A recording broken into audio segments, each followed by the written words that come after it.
সালামু আলাইকুম। ভিডিওটা সর্বোচ্চ শেয়ারের আহ্বান জানাচ্ছি। তো অনেকেই ভয় পাচ্ছেন যে ভাই কি জানি ঘটে, আল্লাহ জানে কপালে কি আছে ইরানের।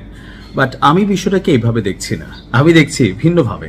যে ঢুকছো তো সোজা, মানে ছোটবেলায় বাংলা সিনেমা দেখতাম, তো দেখা যেত যে নায়ক জসিম বা মান্না, তো তারা করতো কি ভালো ছেলে থেকে কোনো না কোনো কারণে সন্ত্রাসী হয়ে যেত।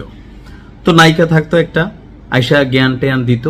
তো নায়ক মান্নার হঠাৎ করে মনে হইতো যে কি বলা হয়, যে নায়িকাদের নাম কি থাকতো, ধরেন পরি টরি ব্লা ব্লা, যে ওর জন্য ভালো হয়ে যাবে। তো বসের কাছে গিয়ে বলতো, বস দেখেন আমি তো ভালো হয়ে যেতে চাই, আমি এই রাস্তাটা ছাড়তে চাই। তখন হুমায়ুন ফরিদি বা রাজীব একটা ডায়লগ দিত, যে রাস্তায় একবার আসা যায় কিন্তু আর ফিরা যায় না।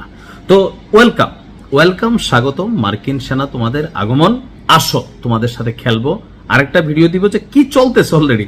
তবে আগে একটু জানাচ্ছি, ইরানে অভিযান চালাচ্ছিল মার্কিন যুক্তরাষ্ট্রের অত্যাধুনিক প্রযুক্তির যেই F-15 যুদ্ধ বিমান। তো সেই যুদ্ধ বিমান একটারে উড়াই দিছে ইরানের যুবকরা বা সেনাবাহিনী।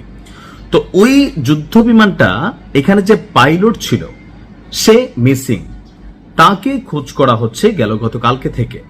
তাকে উদ্ধার করার জন্য আবার আরেকটা বিমান আসছিল, ওইটারেও আপনার মাঝপথেই হালকা উড়াই দিছে ইরানের আইআরজিসির যেই নৌ সদস্যরা আছে, বিমানের সদস্যরা আছে তারা।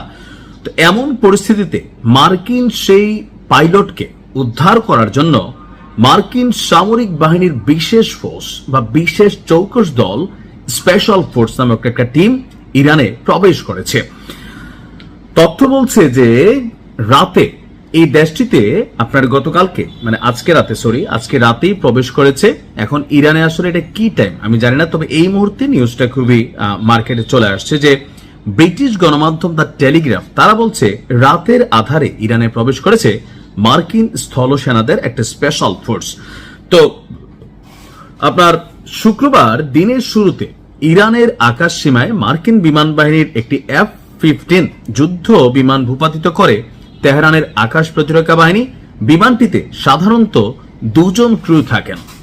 আকাশ যুদ্ধের ইতিহাসে অত্যন্ত দক্ষ এবং প্রশিক্ষিত এই 2 সেনার মধ্যে একজনকে অতি ঝুঁকিপূর্ণ এক ঝটিকা অভিযান চালিয়ে ইতিমধ্যেই নিজেদের ডেরায় ফিরে নিয়ে গেছে মার্কিন কমান্ডোরা।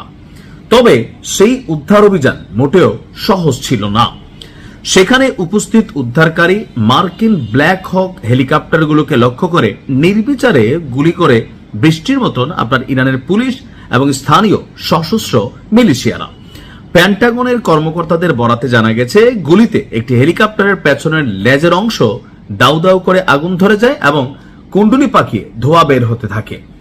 ইরানের রাষ্ট্রীয় টেলিভিশনের মাধ্যমে ঘোষণা করা হয়, কোন সাধারণ নাগরিক বা মিলিশিয়া যদি ওই নিখোঁজ মার্কিন পাইলটকে জীবিত বা মৃত অবস্থায় আটক করে দিতে পারে, তাকে নগদ $60,000 অর্থাৎ বাংলাদেশি মুদ্রায় প্রায় 70 লক্ষ টাকা আপনার পুরস্কার দেওয়া হবে। তো এই রুদ্ধশ্বাস পরিস্থিতিতে এই পাইলটকে উদ্ধারের জন্য যে মার্কিন স্পেশাল ফোর্স সেখানে গিয়েছে, তো সেই স্পেশাল ফোর্স সম্ভবত একজনকে উদ্ধার করছে, আরেকজনকে এখনো করতে পারেনি।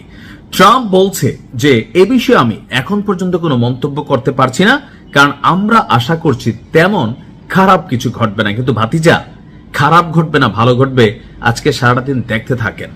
তো এখানে আসলে স্পেশাল ফোর্সের আমার ধারণা 2 থেকে 300 সেনা হতে পারে, 1 থেকে 200 সেনা, তবে সংখ্যাটা কত আপনার এটা কিন্তু এখনো সামনে আসেনি। তবে মার্কিন এই বিশেষ বাহিনী প্রবেশ করেছে তাদের যে মিসিং যে পাইলট আছে তাকে উদ্ধার করার জন্য। দেখা যাক কি হয়, ভালো থাকুন, খেলা হবে।